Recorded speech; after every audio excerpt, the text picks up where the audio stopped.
नमस्कार मित्रांनो, gold post मराठीच्या एका नवीन कोरिया व्हिडिओमध्ये तुमच्या सगळ्यांचं पुन्हा एकदा स्वागत आहे. कसं चाललंय football transfer market? World cup तर संपलेला आहे आणि आता नवीन फुटबॉलच्या नवीन एक अपडेट्स यायला सुरुवात झालेल्या आहेत. तर कसं कसं वाटतंय तुम्हाला एक नवीन ट्रान्सफर बघायला? तर आता काही लोक जे आहेत, जे ह्या वर्ल्ड कपमुळे फुटबॉल बघायला लागलेले आहेत आता, किंवा नवीन ऑडियन्स आहे ह्या फुटबॉलचा हळूहळू जो ग्रो होतोय. तर तुम्हाला असा प्रश्न पडला असेल की तो वर्ल्ड कप तर संपला, तर मग आता फुटबॉल ज्यांना इंटरेस्ट आहे, फुटबॉल बघायचा आहे, तर मग ते कसे बघतील फुटबॉल? किंवा कुठल्या क्लबला सपोर्ट करायचं? हे क्लब म्हणजे काय असतं? किंवा मग देशासाठी खेळणं हे काय असतं? आता टेन्शन घेऊ नका, आम्ही आलेलो आहे तुमच्यासाठी एक मस्त एक व्हिडिओ घेऊन, ज्याच्यामध्ये तुम्हाला समजणार आहे संपूर्ण फुटबॉल कसा चालतो, वर्ल्ड कपमध्ये काय असतं, ट्रान्सफर मार्केट म्हणजे काय असते, किंवा क्लब्स म्हणजे काय असतात, हे सगळं जाणून घेणार आहोत आपण मराठी भाषेतल्या एका व्हिडिओमध्ये, गोल्ड पोस्ट मराठीवरती. सो त्याच्यामुळे तुम्ही हा व्हिडिओ शेवटपर्यंत बघा. तुम्हाला समजणार आहे की फुटबॉल प्रेमींनी, मराठी फुटबॉल प्रेमींनी कसा बघावा, किंवा आम्ही फक्त एक मदत करू की तुम्हाला कुठेतरी एक सुरुवात करून देऊ की फुटबॉल तुम्हाला आता बघायला मजा वाटते, तर ह्याच्या पुढे कसा फुटबॉल फॉलो करायचा. तर हळूहळू चला सुरू करूया.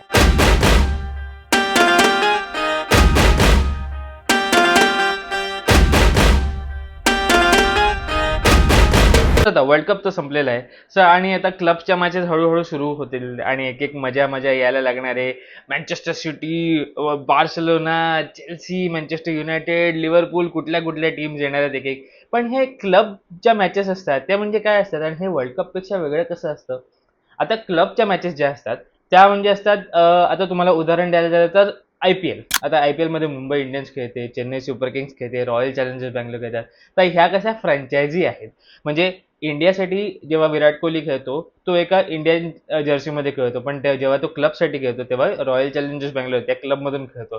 तर तसंच काहीतरी असतं हे क्लब क्लब फुटबॉलमध्ये. आता फुटबॉलमध्ये प्रत्येक कंट्रीमध्ये, म्हणजे जवळपास ज्या मोठ्या ज्या कंट्रीज आहेत जिकडे फुटबॉल हा खूप फेमस आहे किंवा फुटबॉल हा जास्त बघितला जातो, क्रिकेटपेक्षा सुद्धा जास्त बघितला जातो. सो अशा सगळ्या कंट्रीजमध्ये ना आपली आपली स्वतःची एक लीग असते. जसं इंग्लंडमध्ये आहे इंग्लिश प्रीमियर लीग, स्पेनमध्ये आहे ला लिगा, फ्रान्समध्ये आहे लीग वन, इटालियनमध्ये आहे सीरिया ए, जर्मनीमध्ये आहे बंडस लिगा. तर अशा सगळ्या लीग्स ह्या वर्षभर चालू असतात. सो त्याच्यामुळे जे काही प्लेयर्स असतात ते देशासोबत या क्लबसाठी सुद्धा खेळतात. सगळे क्लब संपूर्ण वर्षभर आपल्या मॅचेस चालू असतात, म्हणजे जवळपास संपूर्ण वर्षभरात या क्लबच्या मॅचेस चालू असतात. आता तुम्ही म्हणाल की क्लब आणि कंट्रीमध्ये काय फरक असतो, किंवा क्लब फुटबॉल हा कंट्रीच्या फुटबॉलपेक्षा कसा वेगळा असतो? आता उदाहरण घेऊया आपण लिओनेल मेसी किंवा रोनाल्डो, ही सगळी मोठी नावं आहेत. तर लिओनेल मेसी हा सध्या खेळतो MLS मध्ये इंटर मायामी या क्लबसाठी. पण जेव्हा तो वर्ल्ड कप किंवा आपल्या देशासाठी खेळतो तेव्हा तो खेळतो अर्जेंटिनासाठी, कारण अर्जेंटिनामधून तो जन्माला आलेला आहे. पोर्तुगालमधून क्रिस्टियानो रोनाल्डो जन्माला आलेले आहेत. सो असं सगळं जे आपली कंट्री रिप्रेझेंट करतात, जेव्हा आपल्या देशासाठी जेव्हा खेळावं लागतं तेव्हा हे सगळे प्लेयर्स आपापल्या देशासाठी खेळतात, आणि बाकीचा वेळ हा क्लब फुटबॉलमध्ये खेळतात. जसं मेसी याआधी बार्सिलोनाकडे खेळून गेला, त्याच्यानंतर तो PSG मध्ये खेळून गेला, त्याच्यानंतर आता तो इंटर मियामीमध्ये खेळतोय. जसं रोनाल्डोने भरपूर क्लब बदललेले आहेत, मँचेस्टर युनायटेड, युव्हेंटस, रिअल मॅड्रिड, आणि आता अल नसरमध्ये आहे तो. सो असं सगळं हे जे नवीन फुटबॉल प्रेमी आहेत, तर ज्यांना फुटबॉल हा नवीन बघायला सुरू करायचं पण समजत नाही कसं करायचं, तर एक सोपी गोष्ट सांगतो. आपला प्लेयर निवडा, की आपला एक फेवरेट प्लेयर कोण आहे. आता क्रिस्टियानो रोनाल्डो किंवा लिओनेल मेसी हे कसे आता वयाच्या अशा वेळेत आहेत जिकडे आता ते लोक फुटबॉल खेळणं कधीही थांबवू शकतात. पण तुम्ही नवीन प्लेयर घ्या, जसं किलियन एम्बाप्पे झाला, रिअल मॅड्रिडमध्ये तो खेळतो सध्या, किंवा अर्लिंग हलांड झाला जो मँचेस्टर सिटीमध्ये खेळतो. असे जे आयकॉनिक प्लेयर्स आहेत, तुमचा आवडता एक प्लेयर निवडा आणि त्याला बघायला सुरुवात करा, आणि त्याच्या मॅचेस बघायला सुरुवात करा, त्याच्या क्लबच्या मॅचेस सुरुवात करा. म्हणजे तुम्हाला कसं हळूहळू इंटरेस्ट सुरू होईल आणि तुम्हाला समजू लागेल की फुटबॉल हा असा चालतो, फुटबॉल हा असा चालतो. सो यामुळे तुम्हाला एक एक आयडिया येईल की ज्याच्यामुळे तुम्हाला समजेल की बाबा फुटबॉल कसा चालतो, आणि याच्या व्यतिरिक्त पण तुम्हाला माहिती द्यायला आम्ही भाऊ लोक इकडे आहोत. आता ही तर झाली एक माहिती, ही कसा सुरू करायचा. आता फुटबॉल हा कसा चालतो, किंवा मग फुटबॉल कधी कधी चालू असतो. आता जर बघितलं गेलं तर क्लब फुटबॉल जो असतो तो ऑगस्ट पासून सुरू होतो युजली. म्हणजे सगळ्या जे काही मोठे क्लब्स आहेत ते ऑगस्ट पासून सुरू होतात, ऑगस्ट ते मे महिन्यापर्यंत चालतो. आणि प्रत्येक जो क्लब जो आपला फंक्शनल करतो, प्रत्येक जी लीग असते ती अशीच चालते की ऑगस्ट पासून जी सुरू होते आणि मे महिन्यापर्यंत चालते, आणि त्याच्यामध्ये ते लोक वेगवेगळ्या टुर्नामेंट्स खेळतात. एक तर त्यांच्या लीगच्या मॅचेस खेळतात, त्याच्यानंतर चॅम्पियन्स लीग होते, त्याच्यानंतर कधी कधी क्लब फुटबॉल वर्ल्ड कप पण होतो, जो जो 3-4 वर्षातून एकदा खेळला जातो. त्याच्यानंतर मग त्यांच्या डोमेस्टिक ट्रॉफीज असतात. पण एक समजून घेऊया की कसं काय चालतं. आता तुम्ही म्हणाल की प्लेयरची ही जी प्राइस असते ही कोण ठरवतं किंवा त्याच्यावरती काही कॅप असतं का? जसं IPL मध्ये असतं की एका विंडोमध्ये तुम्ही 90 कोटी किंवा 100 कोटीच खर्च करू शकता. तर असं इथे अजिबात काही नसतं. क्लब फुटबॉलमध्ये कसं असतं की तुम्ही एक कोणताही प्लेअर त्याच्या मार्केट व्हॅल्यूवरून किंवा त्याच्या सिच्युएशनवरून त्याला विकत घेऊ शकता. एक प्लेअर आहे जो आहे अर्लिंग हालंडचं उदाहरण घेऊया आपण आता, की अर्लिंग हालंड हा मँचेस्टर सिटीमध्ये खेळतोय. तर त्याची मार्केट व्हॅल्यू त्याच्या गेमनुसार वाढते किंवा कमी होते किंवा पुढे जो चांगला परफॉर्म केला तर त्याची वाढणार किंवा लो परफॉर्म केला तर त्याची कमी होणार. पण याच्या व्यतिरिक्त पण त्याची व्हॅल्यू ही कशी डिसाईड होते, की एक तर त्याचं वय किती आहे. जेवढा यंग आणि टॅलेंटेड प्लेअर तेवढी त्याची व्हॅल्यू जास्त आहे, हे लक्षात घ्या. त्याच्यानंतर की त्याचा टॅलेंट कसा आहे, की म्हणजे तो प्लेअर कसा आहे, कुठल्या दर्जाचा तो प्लेअर. जसा आता अर्लिंग हालंड हा स्ट्रायकर आहे, तर तो कुठल्या दर्जाचा, कसा फिनिशिंग आहे त्याचा, कसा स्ट्रायकिंग अबिलिटी आहे त्याची. सो त्या हिशोबाने त्याचं सगळं चालतं.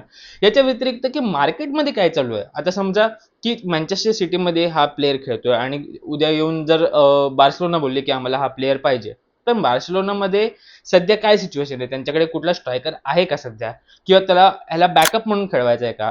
तर असं सगळं हे चालतं. किंवा मग मँचेस्टर सिटीमध्ये हा या पोझिशनला घेतो पण या पोझिशनमध्ये त्यांना नको, त्यांना दुसऱ्या पोझिशनमध्ये पाहिजे. आणि त्याच्या ऑप्शनला या संपूर्ण युरोपमध्ये कुठला ऑप्शनल प्लेअर आहे का. आता जर प्लेयर्सच जास्त नाही आहेत की त्यांना एक स्ट्रायकर पाहिजे आणि जास्त प्लेयर्सच नाही आहे स्ट्रायकिंगसाठी, तर मग त्याची व्हॅल्यू ही ऑटोमॅटिकली वाढणार. अर्लिंग हालंडच्या ऑप्शनमध्ये त्यांच्याकडे दुसरा प्लेअर आहे, तर तेव्हा त्याची व्हॅल्यू ती तेवढी वाढणार नाही, ती थोडीशी कमी होणार. आता हे थोडंसं कॉम्प्लिकेटेड आहे, पण आपण हळूहळू जसं जसं आमचे तुम्ही व्हिडिओज बघाल तेव्हा तुम्हाला समजत जाईल हे काय आम्ही म्हणतोय आणि कसं काय हे गणित चालतं. आता हे बघा, हे सगळे गणित आहे ना, खूप जुनं गणित आहे. काय काय याच्यामध्ये खूप मोठ्या मोठ्या क्लॉजेस पण आहेत, काय काय इंटरनल गोष्टी सुद्धा आहेत. सो त्याच्यामुळे तुम्ही हळूहळू हळूहळू जसं फुटबॉल बघायला सुरुवात कराल तसं तुम्हाला समजेल की हे गणित काय असतं, कसं असतं, हे सगळं कसं चालतं आणि ह्याच्या मागे जी मंडळी असतात जी काम करणारी असते ती कशी करतात. तर याच्या व्यतिरिक्त प्लेअर म्हणजे टीम कोण चालवतो, म्हणजे प्लेअर चालवतो की कॅप्टन चालवतो की कोच चालवतो की मॅनेजर चालवतो. आता ह्याच्यामध्ये फरक काय असतो. तर क्रिकेटमध्ये एक टीम चालवायचा, जसं उदाहरणार्थ आता इंडियन टीममध्ये गौतम गंभीर हा त्यांचा कोच आहे. पण फुटबॉलमध्ये तसं नसतं. फुटबॉलमध्ये मॅनेजर्स असतात, जे कोच पण नसतात आणि मॅनेज पण करतात टीम, की टीममध्ये कुठला प्लेअर त्यांना हवा आहे, या टीमसाठी कुठला प्लेअर बरोबर आहे, की या पोझिशनमध्ये कुठला प्लेअर पाहिजे आता, किंवा जो ह्या टीमला जास्त मदत करू शकतो, हे सगळं मॅनेजर म्हणजे तो कोच ठरवतो. आता जगामध्ये खूप मोठे मोठे मॅनेजर्स येऊन गेले. मी सांगता सांगता नावं म्हणजे थकून जाईन नावं सांगता सांगता. सर अलेक्स फर्ग्युसन असू दे, पेप ग्वार्डियोला असू दे, जोसे मरिन्यो असू दे, किंवा मग मिकेल अर्टेटा असू दे, असे हे सगळे मोठे मोठे मॅनेजर्स आहेत जे सध्या या संपूर्ण फुटबॉलिंग वर्ल्डमध्ये आहेत. आता याच्या व्यतिरिक्त जे काही टॅक्टिक्स असतात, की टॅक्टिक्स कसं चालतं किंवा मग फुटबॉल कसा चालतो, फॉर्मेशन काय असते, हे सगळं तो मॅनेजर डिसाईड करतो त्याची टीम जी अशी असते त्याच्यावरून. आता टीममध्ये जसं तुम्हाला माहिती आहे, ते मिडफिल्डर्स असतात, गोलकीपर्स असतात, स्ट्रायकर्स असतात, फॉरवर्ड्स असतात, CDM वगैरे हे सगळे असतात. आणि त्या सगळ्या पोझिशनसाठी आम्ही एक स्वतंत्र व्हिडिओ बनवू, ज्याच्यामध्ये तुम्हाला समजेल की कुठल्या प्लेअरला कुठल्या पोझिशनमध्ये खेळणं, किंवा म्हणजे ती पोझिशन काय असते, म्हणजे स्ट्रायकर म्हणजे काय असतं, किंवा मग मिडफिल्डर म्हणजे काय असतं, किंवा डिफेंडर म्हणजे काय असतं, हे नंबर 9 काय असतं, हे सगळं आम्ही एक स्वतंत्र व्हिडिओमध्ये सांगतो. पण सध्या तुम्ही नवीन नवीन जर तुम्हाला फुटबॉल बघायचं असेल तर ते कसं बघायचं त्याच्यासाठी हा व्हिडिओ आहे. पण मी तुम्हाला क्लब बद्दल सांगतो की क्लब हे कसे चालतात. आता क्लबवरचे जे पैसे क्लब कसे कमवतात. एक तर त्यांना लीग कडून पैसे मिळतात, जे टीव्ही टेलिकास्ट वगैरे होते त्याच्याकडून. प्लेयर्सची जर्सी विकल्या जातात, प्लेयर्सना इव्हन स्टेडियमचा खर्च वगैरे असतो. आणि ह्याच्यामध्ये ना सगळ्यात मोठी गोष्ट एक सांगू, की रायव्हलरीज असतात क्लबमध्ये. जसं इंडिया पाकिस्तानची रायव्हलरी आहे, मुंबई इंडियन्स चेन्नई सुपर किंग्सची रायव्हलरी आहे, चेन्नई सुपर किंग्स आणि RCBची रायव्हलरी आहे. तशा ह्या क्लबमध्ये रायव्हलरी पण असतात. आणि कधी कधी तर हे क्लब एकमेकांना प्लेयर्स पण ट्रान्सफर करत नाही. आता ते कसं असतं. आता समजा आता सगळ्यात मोठ्या रायव्हलरी काय आहेत संपूर्ण वर्ल्ड कपमध्ये, म्हणजे संपूर्ण वर्ल्ड फुटबॉलमध्ये, मी थोडं थोडं सांगतो तुम्हाला. जसं काही रिअल मॅड्रिड आणि बार्सिलोनाची रायव्हलरी, हे तुम्हाला सगळ्यांना माहिती आहे.